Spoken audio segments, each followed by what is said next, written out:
কার্যক্রম নিষিদ্ধ আওয়ামী লীগের লকডাউন কর্মসূচি ঘিরে বিশেষ নিরাপত্তার চাদরে ঢাকা ছিল রাজধানী। আইনশৃঙ্খলা রক্ষাকারী বাহিনীর পাশাপাশি মাঠে ছিল বিজিবি এবং র্যাবের সদস্যরা। ঢাকার প্রবেশ পথ থেকে শুরু করে বিভিন্ন জায়গায় পথে পথে যানবাহনে চলেছে পুলিশের তল্লাশি। তবে এ সময় কাউকে আটকের খবর পাওয়া যায়নি।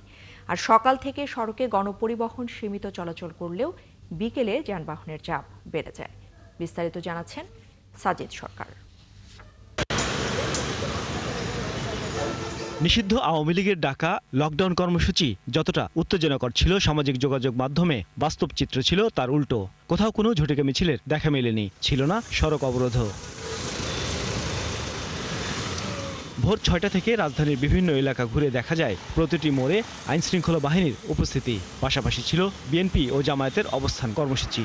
ঢাকার প্রবেশমুখ, আদালতপাড়া ও রাজনৈতিকভাবে গুরুত্বপূর্ণ জায়গাগুলোতে বিশেষ নিরাপত্তা গ্রহণ করা হয়। পুলিশের পাশাপাশি মাঠে ছিল র্যাব এবং বিজিবির ১৪ প্লাটুন সদস্য।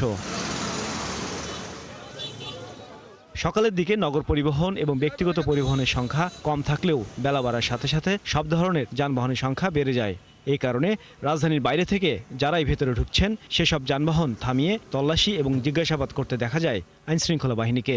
আতঙ্কিত হওয়ার মতো বা যান চলাচলে বিঘ্ন হওয়ার মতো কোনো পরিবেশ সৃষ্টি হয়নি, আশা করি হবে না।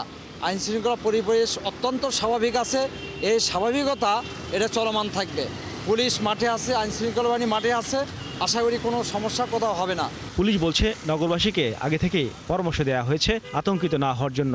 এরপরও দিনটি ঘিরে সামাজিক মাধ্যমে যেভাবে অপপ্রচার চালানো হয়েছে সে কারণেই তারা তৎপর ছিলেন প্রতিটি এলাকায়। কোনো ধরনের বিঘ্ন না ঘটে, স্বাভাবিক কার্যক্রম যাতে ব্যাহত না হয়, এটার জন্য আমাদের নিয়মিত যে কার্যক্রম আইন শৃঙ্খলা পরিস্থিতি নিয়ন্ত্রণ করার জন্য তারই অংশবিশেষ হিসেবে আমরা এখানে অবস্থান করছি। বিকেলের পর থেকে রাজধানীর প্রতিটি এলাকায় যানবাহনের চাপ আরও বেড়ে যায়।